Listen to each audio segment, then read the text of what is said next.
During the talk this week, I'll be looking at 250 years of scientific development through the eyes of the artists.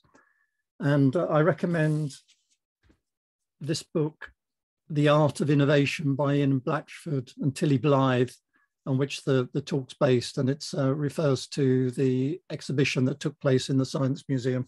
So let's start at the beginning. And we start 250 years ago with Joseph Wright of Derby. And this work you probably recognize, a philosopher giving that lecture on the orrery in which a lamp is put in place of the sun. It was painted in 1766. And about that time, in fact, 4 years before he painted this, his neighbor, who was a clockmaker, was selling tickets for a lecture that was to be given by James Ferguson. Now, he was a Scottish scientist, and at the time, he was the most famous traveling lecturer of the period. There were a lot of lecturers who traveled around the country, and it was very popular. It became popular during the 18th century, the Enlightenment, and it was attended by a mixed audience. It was held in country mansions, but in village halls. Now, Ferguson had already published a book on mechanics and optics, and he used to illustrate his lectures with machines and instruments. And this painting shows one of those instruments, the orrery, which is, as you can see, I think, a mechanical model that moved and showed the motion of the planets and the moons around them going around the sun. And in place of the sun, there was a lamp, which in this case is the sole source of illumination in the painting, making it a very memorable painting. It was bought by the 5th Earl Ferrers, who himself was an amateur astronomer, and he owned an orrery himself. They were quite popular at this time. Now, we don't know for certain who all these figures are, but we do believe that the person on the far right is the 5th Earl, the one who bought this painting. And the man taking notes on the left was a friend of Wright, we know. The puzzle is the name of the philosopher giving the lecture. It should be James Ferguson, because he spoke in Derby a few years previously, and he was the most well-known traveling lecturer of the period. So it's assumed that it's James Ferguson. However, when I looked up James Ferguson, this is an engraving of him, and it doesn't really look the same. And when I looked further, some historians suggest that it's Isaac Newton. Now, Isaac Newton, here's a portrait of him here, died 40 years previously, but his laws of gravitation explained planetary motion, and so it could have been Newton. But hold on, I'll switch Newton's face around like that so you can compare them. To me, Newton has a thinner face, a thinner nose, wider spread eyes. I mean, it doesn't look like either of them to me. So it's a bit of a mystery. Maybe we can find out who it is by a bit more historical research. Now, at this time, most artists focused on portraits as where the money was. People wanted their portrait. And Wright became the first painter of what we might call the modern world, science and technology. And he's cleverly lit this scene with the device that's being used. And it captures the excitement of the age and the interest in both the young and the old in science. Let's move on a few years. 35 years, in fact, later, this was painted in 1801. And this is the beginning of the age of iron and steel. And it shows Coalbrookdale. Now, Coalbrookdale, which is now called Ironbridge, was the centre of the iron capital of England, if you like. And at the time, it was seen to demonstrate the wonders of science. One journalist wrote, let me get the quote, "Coalbrookdale is a very romantic spot. The noise of the forges, mills, etc., with all their vast machinery, the flames bursting from the furnaces, with the burning of the coal and the smoke of the lime kilns, are altogether sublime." Now, you can see from this quote that the word romantic had a different meaning from today. It wasn't concerned with loving relationships between couples, but with things that evoke strong emotions. And that was in contrast with the Enlightenment, or the Age of Reason, which rejected emotion as a source of knowledge. The Romantics, which you might associate with towering mountains, dark forests, and so on. But we can see here that they also saw the wonders and the emotions created by science. And in fact, the town was a popular tourist site, and people were entertained by this sort of theatre of technology. There were designated viewpoints, there was seating so that you could sit and sketch or take it all in, and artists flocked there, artists like Turner, John Sell Cotman, and Philip de Loutherbourg, who painted this particular scene of Coalbrookdale, and it's now, the painting is now in the Science Museum. Just as an aside, or a bit more information on Loutherbourg, he was a French artist who studied in Paris before moving to London. And in London, he fell in with David Garrick, who paid him £500 a year, a lot of money in those days, to design scenery and costumes. But he's also known for, and was very well known at the time, for his spectacular entertainment that he called the Eidophusikon, meaning image of nature. The name didn't catch on, but the theatre did. It was a miniature mechanical theatre. It had moving parts, changing coloured lights. It was actually thought up. The idea was thought up by David Garrick, but it was created, it was made by de Loutherbourg, and it presented scenes from nature, mythology, the Bible. It had an audience of up to 150 people, and it brought to life sunrises, sunsets, moonlit scenes, storms, shipwrecks, volcanoes, spectacular events from all over the world. And it had sound and musical effects as well. So it was an exciting new technology, and people flocked to see it. It was the first time moving images like this had been shown in a theatre, and it made de Loutherbourg famous. But returning to the science, there was also an amusing side to the science, of what at first glance appears to be amusing. This is James Gilray, and he was one of the most talented and biting satirists of the 18th century. And he's turned his eye here to a recently established scientific association, the Royal Institution, which was founded 3 years before this was produced. Now, at one level, if we look closely at the picture, it's not very subtle. It's a fart joke. However, that's not all there was to it. So we step back again and look at the whole thing. There was a serious side, because many of the scientists who worked on gases at this time, like Joseph Priestley, were political radicals and supported the French Revolution. Now, one of the exciting discoveries that had just been made was the effects of nitrous oxide. But in the public's mind, this research became associated with radical politics, because the scientists were often radical, and revolution.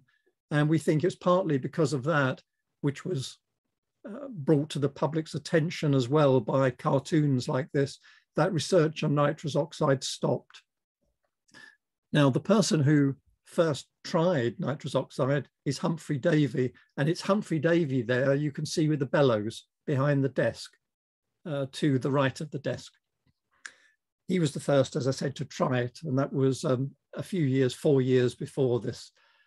Now, it was thought to be poisonous. So, well, all I can say is he must have had a very boring Christmas, because we know that on Boxing Day, he had himself sealed in a large airtight box, and an assistant outside introduced into the box a large volume of nitrous oxide. And it's worth reading what Humphrey Davey wrote.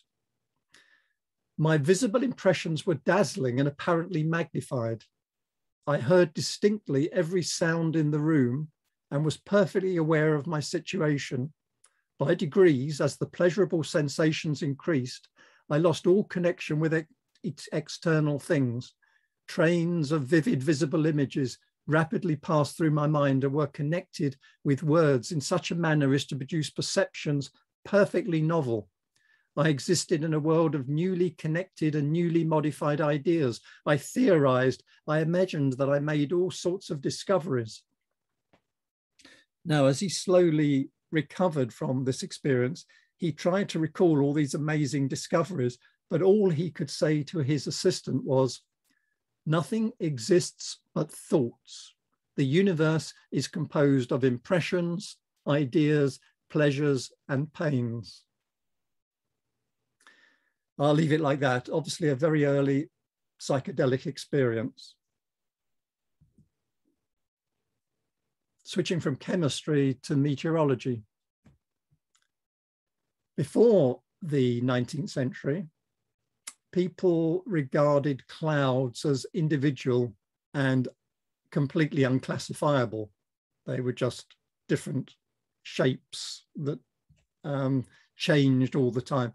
But all this altered in 1803 when Luke Howard, who was a British chemist, in fact, but also an amateur meteorologist, presented an essay on the classification of the clouds. It was Howard who proposed the names of clouds we still use today, and you can see them here. Stratus, which means spread out or layered, and cumulus, which means heaped, and cirrus, which means like a lock of hair, are the three. He in fact defined some other terms, intermediate names as well. And these clouds are found at different heights. Stratus is the lowest, and then a bit higher we sometimes call stratus just an overcast sky. And then a bit higher we have cumulus, sometimes called fair weather clouds, and much, much higher are cirrus, and they are often a portent of an approaching warm front. I got interested in clouds when preparing this, and I learned a word. The research that he conducted was nephology. Nephology is the scientific study of clouds, I discovered, from the Greek nephos, meaning a cloud. Nephology. It's the word of the day. Now, 20 years later, 1822, John Constable was establishing himself as one of the finest English landscape painters of the time. And between 1821 and 22, he recorded over 100 sketches of clouds over Hampstead Heath. And Constable, called the process skying. And this is one of his studies of cirrus clouds. Incidentally, he moved to Hampstead for his wife's health in 1819. And it was a convenient location because it was out in the country, so it was clean air. She had tuberculosis, and yet he could walk into central London in just over an hour. Now, he regarded these cloud paintings he produced as a scientific study. He wrote, "Painting is a science and should be pursued as an inquiry into the laws of nature. Why then may not a landscape be considered as a branch of natural philosophy in which pictures are but the experiments?" And I think an interesting thought, a little bit more of that later. You can see later things changed. But the idea was a good one. And this time was a critical time for Constable, a turning point. He'd married 6 years previously, against the wishes, incidentally, of his wife's grandfather. And it wasn't until 3 years after his marriage that he sold his first important painting, which was one of the reasons his wife's grandfather disagreed with the marriage, because he didn't think he could make enough money to keep her. That painting, The White Horse, he sold for 100 guineas to his friend John Fisher, and he started on a series of six-footers, large paintings, which became the defining works of his career. And it was 1821 when his most famous six-footer, the Haywain, was exhibited at the Royal Academy. It had to mixed reactions, and it failed to find a buyer. But when it was exhibited at the Paris Salon in, I think it was 1824, it caused a sensation and won the gold medal. And it's thought to have influenced a lot of younger French artists like Eugène Delacroix, who was at the time, had become, even though he was young, the leading French Romantic painter. Now, the first half of the 19th century was a time of enormous change because of technology. And this is a well-known painting by Turner. I've shown it to you before, but I just emphasize here that it captures the dichotomy many people felt between, on the one hand, the wonders of science, and on the other, the impact that science technology was having. And I guess that dichotomy is still with us, the two sides. Let me point out a couple of things in this painting. In front of the train, hard to see, but it's I've encircled it. It's easier to see if you go to look at the original at the National Gallery. It's a hare running away, demonstrating the wondrous speed of the train. But the train could travel faster than the fastest mammal in Britain. But it also warns of the dangers of technology, as it looks as though the hare is about to be run down and killed by the train. Also, you'll notice down here on the banks of the Thames is a group of dancers. There's possibly a few more to the right, who are dressed in robes and perhaps invoking the old world of village pleasures, which are being ruined by the new bridges and railway lines and noise and smoke and pollution of the new world. Just to give you another example, the railway dragon. This gives you an idea of the way many people felt about this new technology. This is by George Cruikshank, and it shows a terrifying and anthropomorphic railway engine entering the dining room of a family as they celebrate Christmas. The machine eats their meat and Christmas pudding, smoke belching from its mouth. The family flee in terror or shout in shock as the train shouts, "I come to dine, I come to sup, I come to eat you up." So an illustration of the mixed feelings that people had about science and the new technology.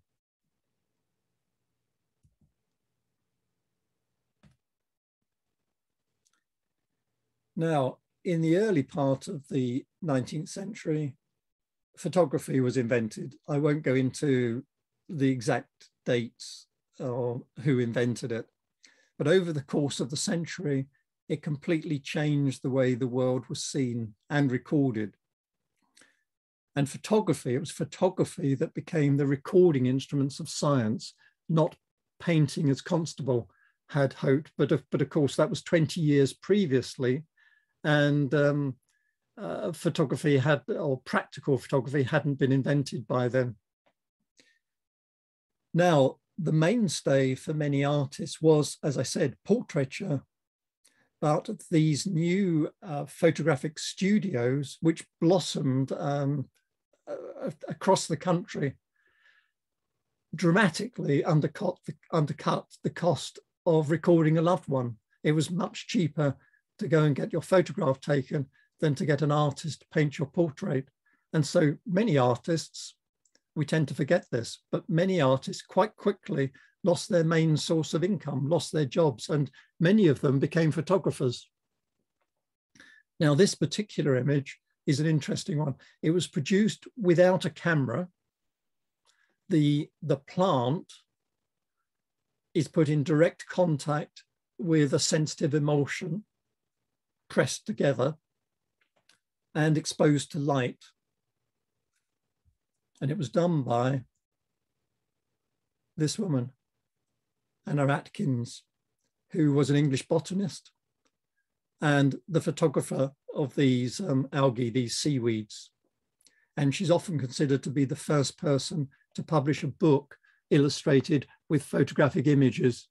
Now, some people even say that she was certainly one of the first women to create a photograph, although it may have been the wife of Fox Talbot, Constance Fox Talbot, obviously had access to cameras. And we also know that Atkins had access to a camera by 1841, but no camera-based, as opposed to direct contact, no camera-based photographs by her survive. And nor are there any surviving photographs by Constance, but both had access to cameras, and both we know were interested. So we don't know which is first. The issue might never be resolved.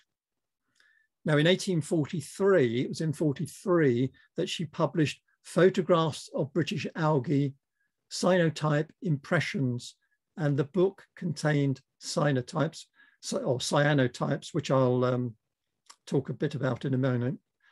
And it was she used these cyanotypes to illustrate British seaweeds. She only produced a limited number of books, and they had the original photographs in each book and handwritten text, and there are very few surviving. In fact, you should check in your attic, because if you've got one of these books, one copy sold 16 years ago for £250,000. So check. By the way, cyanotype is a photograph produced by direct contact, and it used iron compounds, and that resulted in this cyan blue print. And the cyan color is why it's called cyanotype. Engineers used this process well into the 20th century as a simple, and it was very low cost process to produce copies of drawings, and they were called blueprints, a word you might have heard of. That's where it came from.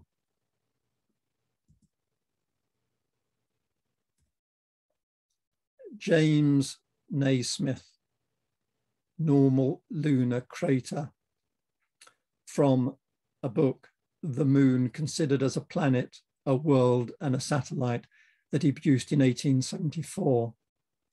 Now, Naismith had actually made a fortune from inventing the steam hammer, but the prize he received in 1851 at the Great Exhibition wasn't for his steam hammer, but for his 6-foot square painting of the moon. And a few years later, he published the book I just mentioned. And in the book, there were 21 images of the lunar surface, many of which were photographs. Now, just to mention that since the Enlightenment, many believe that closely observing and recording God's work, God's world, was a deeply moral activity, whether that was through photography or through painting. This, what was called truth to nature, had an intrinsic value, therefore, beyond its use as a scientific record. It was recording God's work, and photography was seen to offer an objective and untainted view of God's world. So there, you've got to bear in mind that at the time, there was this other aspect to these pictures. But how did Naismith take a photograph of the moon?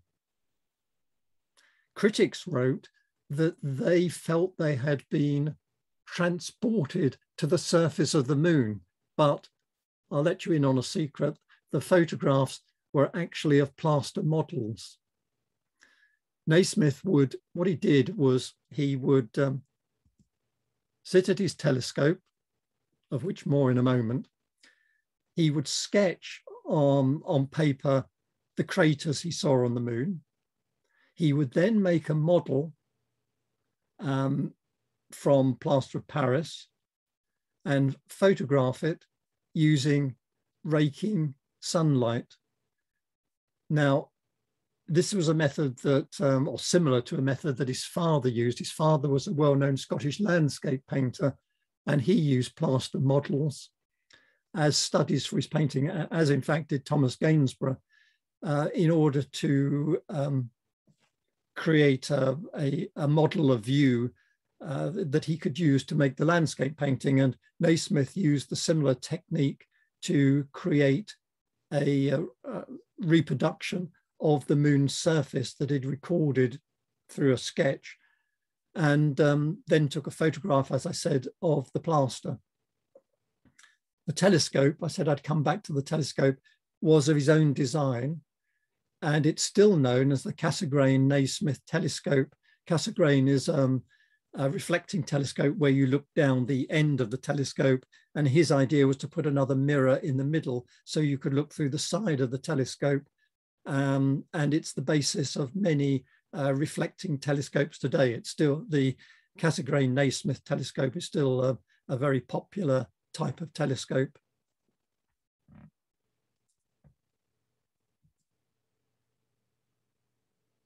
William Perkin.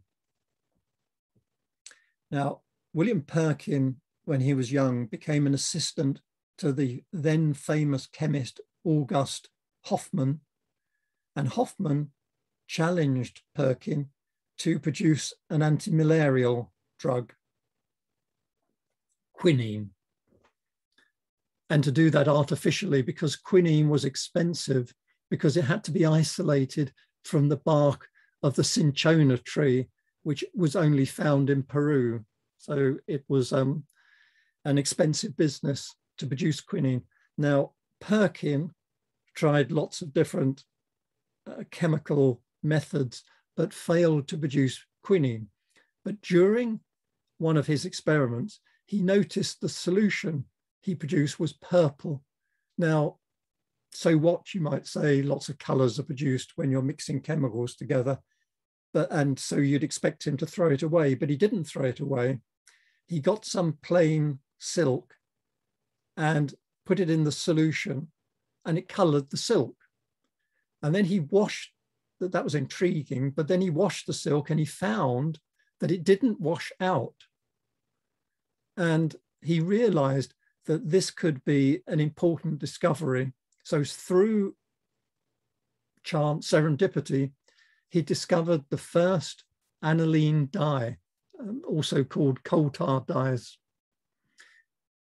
And he didn't miss the opportunity. He knew purple was extremely expensive dye to produce. And he knew that it'd been worn by the aristocracy from ancient times because it's expensive, because it's made from the glandular mucus from, you need tens of thousands of a certain type of rock snail.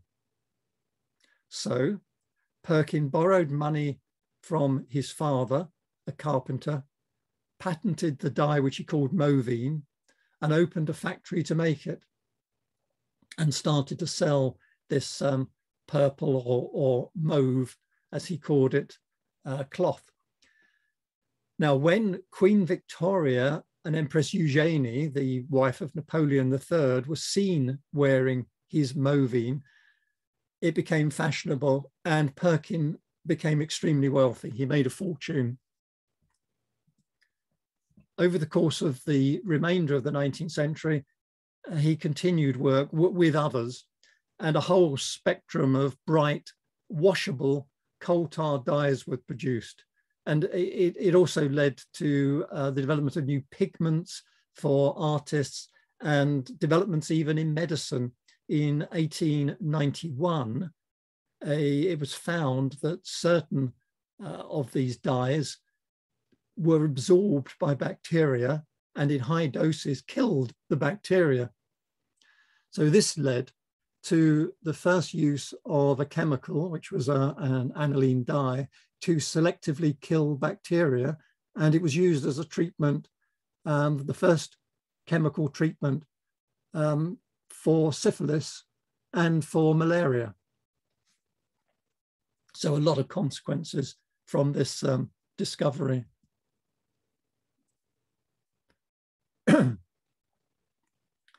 Now, another discovery, everyone believed that when a horse galloped, all of its legs left the ground at the same time, forwards and backwards, as you can see by this painting from 1821 by Theodore Géricault.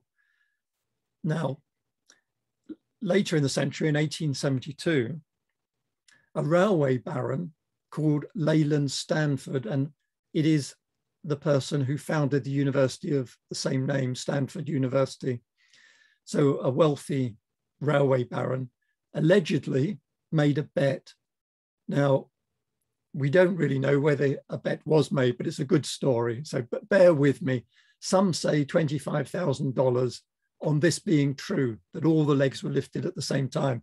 And he hired a photographer called Edward Muybridge, a name you're probably familiar with, incidentally christened Edward with the normal spelling Muggeridge, but he changed his name many times. So it's conventional to use Edward Muybridge, M-U-Y Bridge.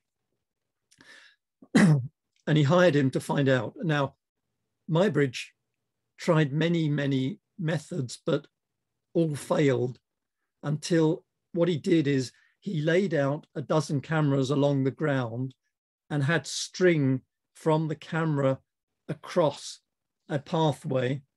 And when the string was pulled, it fired the camera. It took a photograph. He then got a horse to gallop along the pathway through the strings, and this triggered all the cameras one after the other, resulting in the pictures you can see here. And you can see from picture number 2 that the horse does have all 4 feet off the ground, so he won the bet, but they're not what was expected. It's when the legs are brought together, as you can see, not when they're stretched out, when one is touching the ground. And by presenting these photographs one after the other in rapid motion, Muybridge was able to show some of the earliest moving pictures from photographs produced of the real world. Incidentally, although photography, when it started, took hours of exposure, then that was rapidly produced to minutes, but it was still minutes for a time. But in the 1850s, it was started to be reduced much further to fractions of a second. And by 1870s, it had become fast enough to stop time, as it was put. A bit of background, Muybridge, as you probably know, was born in Kingston upon Thames, but he emigrated to America when he was 20 and took hundreds of thousands of photographs which captured the public's imagination. This is one page from the book he produced. He froze in motion thousands of images in the book, which was 11 volumes and 781 plates. There were 19,000 individual images like this, but the book was a staggering, he sold it for a staggering $600, which, just to give you an idea, I looked it up, is equivalent to about $17,000 in today's money. And as another aside, he had a young wife. He married when he was 41, his wife was 21. And in 1874, round about this time of these, he took these pictures, he shot and killed his young wife's lover. But the jury amazingly ignored the judge's direction and acquitted him on the grounds that they would have done the same thing themselves. Well, in 1882, he lectured at the Royal Institution in London in front of a sellout audience, which included members of the royal family. And he displayed his photographs on a screen and showed moving pictures, which is what I'm showing here, projected by what he called his zoo praxiscope. Again, another name that didn't catch on. But these were the first moving pictures to be shown to a large audience, and the first moving films were being produced a few years later. Now, when he was, I think he was 64, he retired to his birthplace, to Kingston. And he died in 1904. So he was he lived in Kingston for about 10 years. Before he died, he donated his papers, photographs and equipment to the Kingston Library, and they're now on show in the Kingston Museum. I'd recommend a visit. And this is where he lived. This house is at 2 Liverpool Road. You might not know it, but it's near the entrance to Richmond Park. And it does have a blue plaque. It's right over on the left-hand side. You can see the blue plaque, but you can't visit the house. You can, as I did recently, sit outside in your car and look at it, but you can't go into the house. Right, the end of the 19th century was marked by a spectacular series of inventions. The telephone you see here, this is actually from a 1926 silent film, and it's an actor portraying Alexander Graham Bell and showing the first telephone that he invented. This is Marconi sitting in front of his radio. The first cinemas, this is the Gaumont Palace. The first aeroplane flights, this is Kitty Hawk 1903. And fast transport cars, this is actually racing cars. It's actually the Vanderbilt Cup race of 1906. But of all these inventions at the time, I think the one that had the greatest impact on society is one that you can see in one of these photographs. Yes, it was the humble bicycle. Now, previous bicycle designs, of which there are a number, but the most successful was the penny farthing, but that required impressive feats of balance and daring to ride. So it wasn't a mass market product. Its appeal, shall we say, was very limited. Now this, the safety bicycle, which today, it looks simple, but it took some 30 years of research and development in Britain and France to produce the first safety bicycle. And it was in Coventry in 1885 that John Kemp Starley launched his first Rover safety bicycle, which is what he called it. It was a huge success. Now, initially, bikes were expensive. They were limited to wealthy young men and women, but it took off very quickly. The price dropped. And by the 1890s, so within a few years, everyone could afford a bicycle, more or less. And the Times commented that the bicycle wasn't just a social boon, but a social revolution. Men and women could escape for the day. People could travel further to work. They could use the bicycle to deliver goods, and travel writers even cycled all around Europe. So everyone started cycling just within a few years. The freedom and love of speed and the wonders of the modern world, of which I've shown you a number here, was to lead up to Filippo Tommaso Marinetti in Italy proclaiming his Futurist Manifesto in 1909. The manifesto was actually in Le Figaro in France. And his emotive language in the manifesto inspired artists like Giacomo Balla, Carlo Carra, and this artist, Umberto Boccioni. And they all signed this Futurist Manifesto and were excited by the possibilities of speed. And this painting by Boccioni is of a cyclist, and it illustrates the line from the manifesto, which reads, "We declare that the world's splendor has been enriched by a new beauty, the beauty of speed." But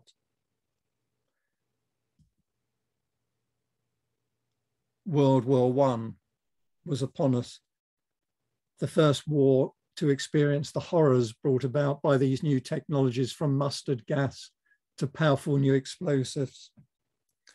Now, artists found it difficult to deal with the horrors of the war, and many felt that the artistic innovations just before the war, like symbolism, cubism, symbolism, futurism, now seemed completely irrelevant, and many artists returned to a conventional style of painting, which we now call return to order. But an exception was Dada, which used art to expose the horrors of war. And one of the leading artists of what was called this new objectivity movement was, in Germany, was Otto Dix. And I've shown you a picture of Dix here. A recurring theme of his work after the war were wounded and crippled war veterans. And one of the early post-war paintings was this one, the Skat Players. Skat is a card game. And in it, he exposes the mutilation and depravity of the Weimar Republic and the way people, war heroes, were treated. He was depicting things realistically rather than symbolically. And because they were ignored by society, they couldn't get a job, the disabled were unemployable and passed the time playing cards, which is what he shows here. The public didn't want, particularly in Germany, didn't want anything to do with them, as they reminded them of Germany's defeat. Now, ironically, the prosthetics, hearing aids, and the glass eye shown in this picture show you the way that technology has attempted to repair them after it was technology that first dismembered them. If you look closely, I mean, it's a bit hard to read, but you can see some text on the artificial jaw of the soldier on the right, the one wearing an iron cross, and translated, it reads something like lower jaw prosthesis brand Dix. Now, Otto Dix, the artist, won the Iron Cross during the war.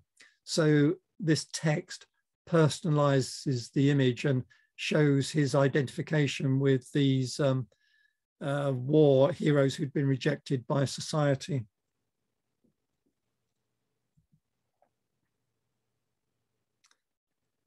Moving on a few years, this shows, this is Lowry, and it shows the way that industrialization had led to an enormous amount of pollution and dirt. Now, this picture I'm showing you here is one of the first works by Lowry to receive public recognition, because it appeared in a supplement to the Manchester Guardian in 1926. And the supplement was produced to promote worker pride shortly after the recent general strike, which was in, well, the 4th to 12th of May, 1926. It's not a particular place that Lowry's showing, but it's very similar to streets around his native Salford. And he's combined elements, factory buildings and mined heads, smoking chimneys, busy street life. And the anonymous scuttling figures seem to imply that human workers have been reduced to machines, or maybe units of production within the capitalist system. Now, as I said, Lowry lived near Salford. In fact, he lived in Pendlebury, which is just north of Salford, for 40 years with his mother. She didn't appreciate his painting, and so he worked full-time as a rent collector and painted only after about 10 o'clock at night into the early morning. An interesting quote, I think, I haven't got long, I've got to move on to the next artist, but an interesting quote from Lowry. In 1970, he said, "I look upon human beings as automatons because they all think they can do what they want, but they can't. They are not free. No one is."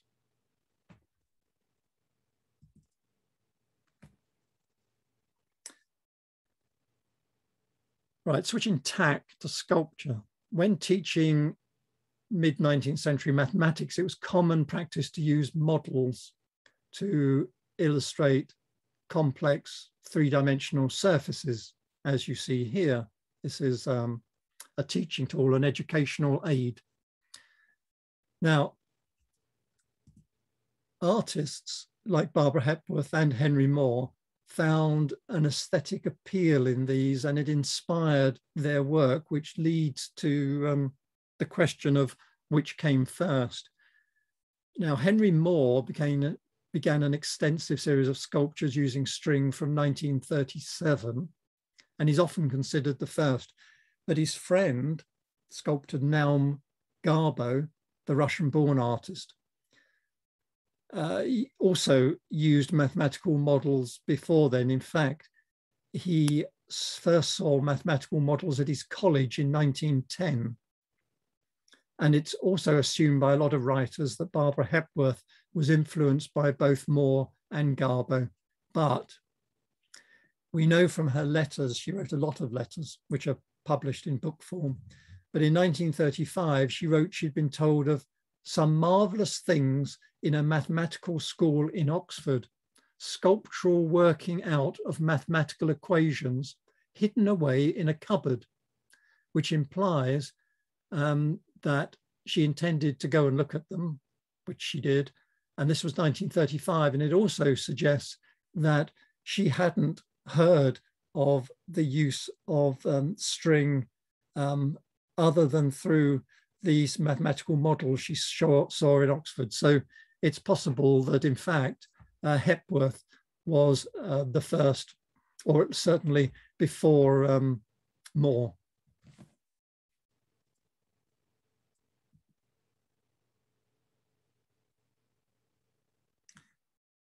Now, I've moved on to the Cold War, which started after World War II.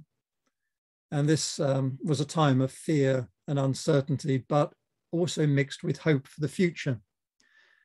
Now, in Britain, there was hope that the technological developments that took place during the war would place Britain at the forefront of many technologies, for example, aeronautics, because British radar, Frank Whittle's jet engine were at that time world-leading developments, and people flocked to air shows to see the latest developments.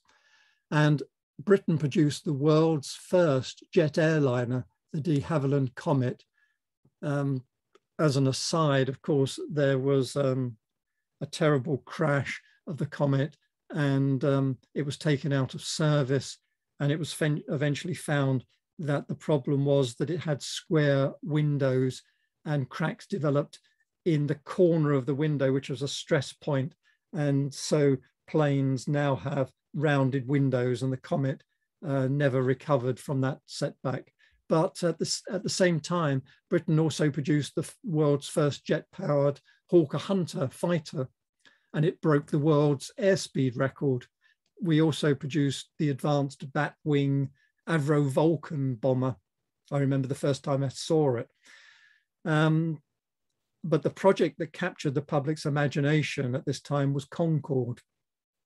In 1956, that early, a committee met to design a supersonic passenger jet airliner. But interestingly, and I think this might be one of the reasons why a lot of these inventions failed to become market successes, no research was done at the time on the market's requirement, the passenger's needs, or the economic justification. It was pure engineering project that was given the go-ahead. And in 1962, the French joined, and it was renamed Concorde with an E on the end. In fact, when the astronaut, first man on the moon, Neil Armstrong, came to Britain, he described the Concorde project as just as great a technical achievement as putting me on the moon. Concorde was an unbelievable plane. It's difficult to appreciate now. Well, in fact, I think it could still be appreciated now. It was so fast that no fighter jet in the world, not even when it flew the most advanced American planes, could keep up with it across the Atlantic. But the world was changing, and the euphoria of the early air shows of the 50s and 60s was replaced by concerns about the ear-shattering noise, you might remember when they came over Molesey, the environmental impact, and the cost.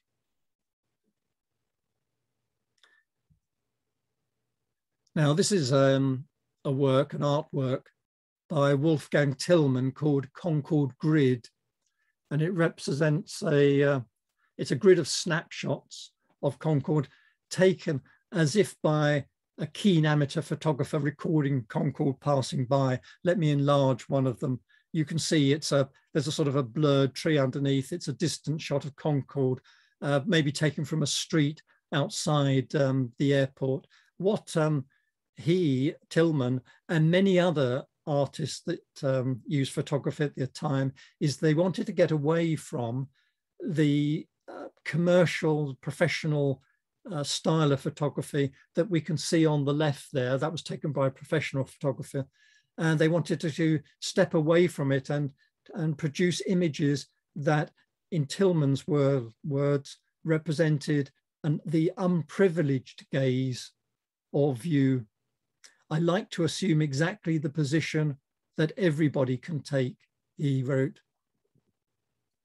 So it's an everyman view of Concorde, and this work, Concord Grid, won the 2000 Turner Prize. And in fact, you might be wondering, because of the mixed views, I think in this work, Tillman is celebrating our desire for a utopian future when previously unimaginable technology becomes part of everyday life. The Festival of Britain was a national exhibition that took place across Britain in 1951, organised by the Labour government at the time, in order to encourage people to give a feeling of recovery in the aftermath of the war and during the Cold War, and to promote Britain's contribution to science, technology, design, architecture, and the arts. Now, this is the main site on the South Bank. This is at the time, it was the largest dome in the world. And the dome held themes of discovery. It had a new world, the polar regions, the sea, the sky, outer space. In the background, we can see the Skylon that appeared to hang there. One of the most popular exhibits was a 400-seat cinema with 3D films, and large screen television was shown. And a few minutes boat ride down the Thames, a fun fair was built at Battersea Park. Now, the festival was criticised at the time for being a waste of money, too futuristic, too innovative, too gaudy. But luckily, the public didn't agree, and it attracted more than 8 million paying visitors and made a profit. But when the Conservative government and Winston Churchill came back into power, it was regarded as socialist propaganda, and the government levelled the whole site, except for the Royal Festival Hall, which is now a Grade 1 listed building. And it's possible that if this hadn't been done, the Skylon and the dome could have defined a new, exciting, technological post-war Britain, but that never happened. And another example of something we failed to exploit fully, although the first synthetic fibre was nylon, which was discovered in the 1930s, during the Second World War, 2 British chemists discovered the first synthetic fibre marketed by ICI as terylene. And after the war, these new hard-wearing, quick-drying, crease-resistant materials revolutionized the clothing industry, and Britain had the potential to become a world leader in new materials, but we failed to take advantage of it. But we did produce a film in the Ealing Studios starring Alec Guinness, The Man in the White Suit, 1951, that followed the adventures of a common man against the establishment. The hero who has this white suit that can never be stained, falls foul in the film of the trade unions and wealthy mill owners who attempt to suppress his invention. You need to watch the film to find out what happened. And photography played a key role in all scientific developments, as I hinted at earlier. But during the 19th century, it was a hobby for the wealthy, or someone who had a professional studio in a shop where you went to have your photograph taken. Not everyone, very few had personal cameras, but it all changed. In 1900, Kodak released the Brownie camera, which sold for $1 in the States and 5 shillings or 25p in the UK. And it required no darkroom. As they said, you press the button, we do the rest. And the early ones, you sent off the whole camera and they sent back the pictures and the camera with a new film in it. But I wanted to move on from this development to the 1940s, when Edwin Herbert Land, he was an American scientist and businessman, founded the Polaroid Corporation, and the first Polaroid camera was released in 1948. And it provided a photograph, a print, within seconds from the back of the camera. And it was a success, and it was quite expensive, so it was a limited success, but it was a success, and it had an impact on many artists, although few made more use of it, of David Hockney. Now, Hockney at that stage didn't regard photography as a true artistic medium. He felt photography could only show time in a frozen moment from one point of view, and painting took hours or days. And he felt that this investment in time made a painting worth studying. However, Hockney had by then taken over 20,000 photographs, and he became obsessed with using his Polaroid, and he would wake up in the night with new ideas for using it. And he was thinking of time, but he realized one cannot perceive space without time. And he believed that taking photographs while moving through space, and therefore time, one can create something closer to the way we see real life. He compared the way he took multiple photographs from different perspectives with cubism. And this is one of his early collages produced using Polaroid pictures. It's called Pear Blossom Highway #2. And he took the pictures between the 11th and the 18th of April, 1986. And it was compiled from over 700 separate photographs. And it shows a crossroads in a very wide open space crossing America. In fact, it spent 3 days on the road as a passenger being driven across America, and he stopped at this point. And you can see here he's illustrating that the experience of being a passenger is very different from a driver. And on the right we see the signs the driver has to pay attention to, on the left what the passenger sees, and that is wide open spaces of America, but also it includes the litter, cans and bottles shown here on the ground, the pollution from careless travelers. This picture is perhaps Cornelia Parker's best known work. It started as an ordinary shed full of bric-a-brac. The shed, she had a shed made, contained garden tools, child's tricycle, books, a fire bucket, and so on. And she first displayed the shed as a shed in a gallery. She then had it taken to a field at the Banbury Army School of Ammunition, where she convinced the army, who it turned out were quite keen, to blow it up for her. She took pictures of the explosion, but she then went and picked up all the pieces, those that she could find, and meticulously suspended them in a gallery as if in mid-flight. And it's called Cold Dark Matter. More on that in a moment.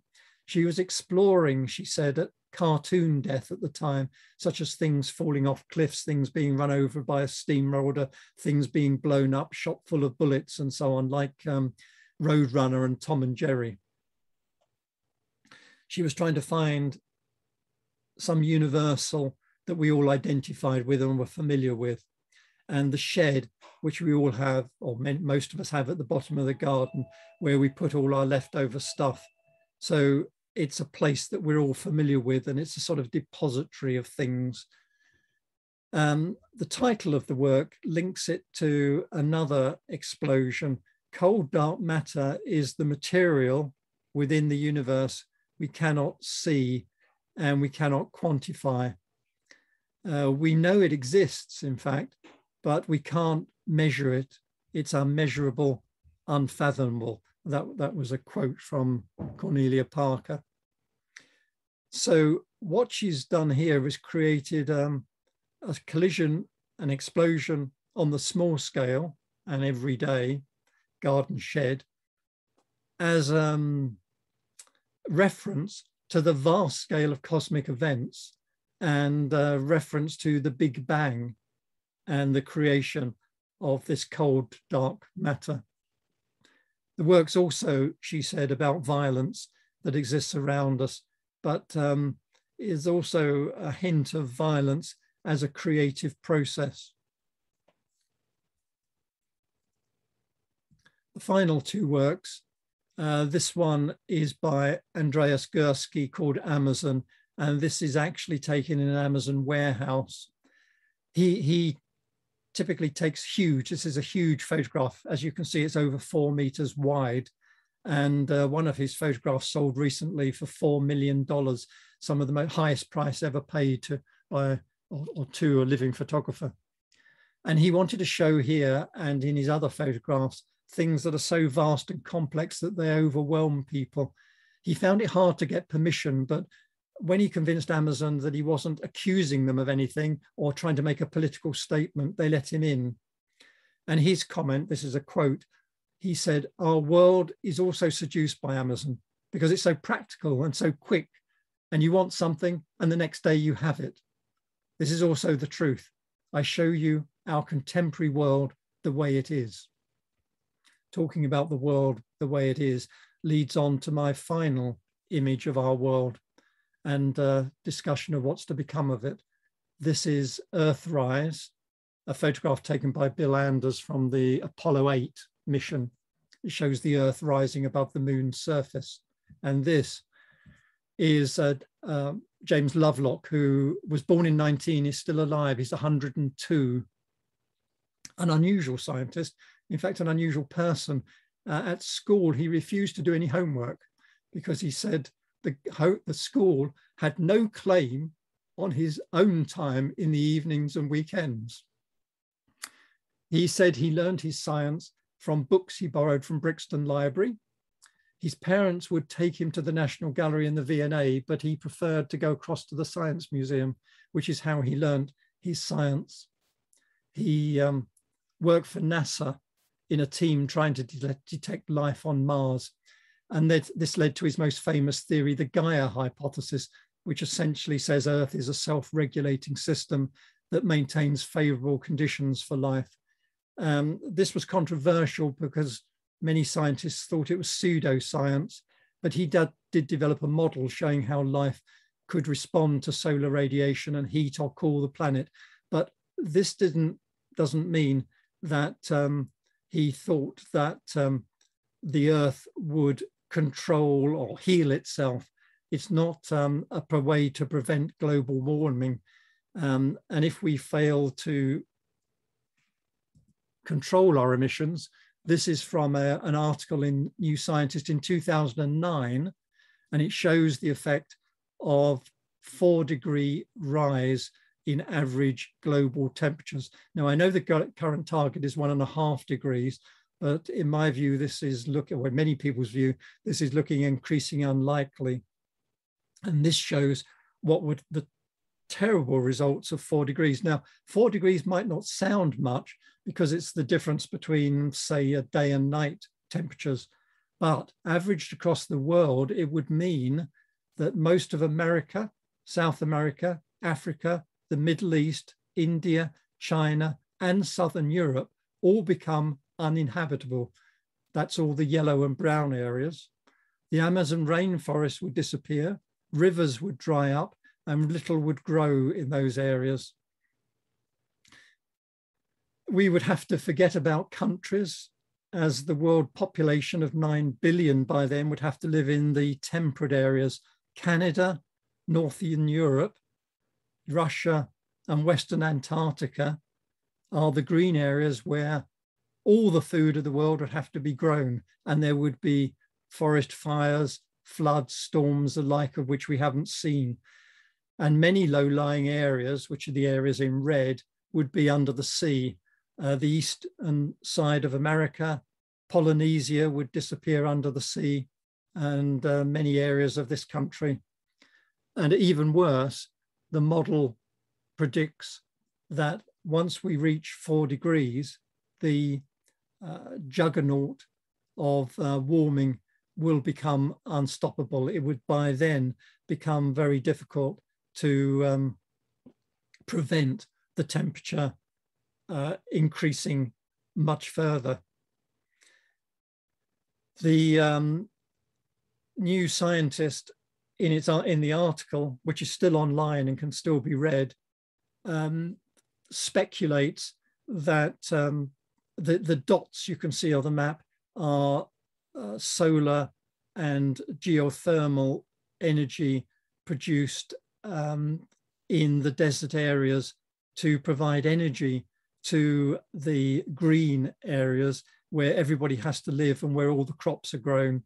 There's not enough farmland for animals to be farmed. We'd all have to become vegetarians by then. And by then, it could be as early as 2060. Timescales vary from 2060 to the end of the century.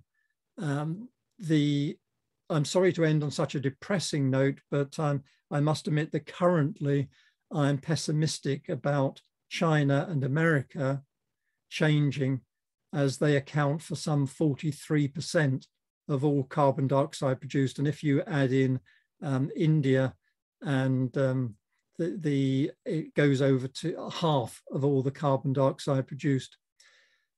I guess I am optimistic about the ability of science to pull a rabbit out of the hat, but I'm afraid that we'll run out of time before that happens. Possibilities are energy from nuclear fusion, but that looks a long way ahead.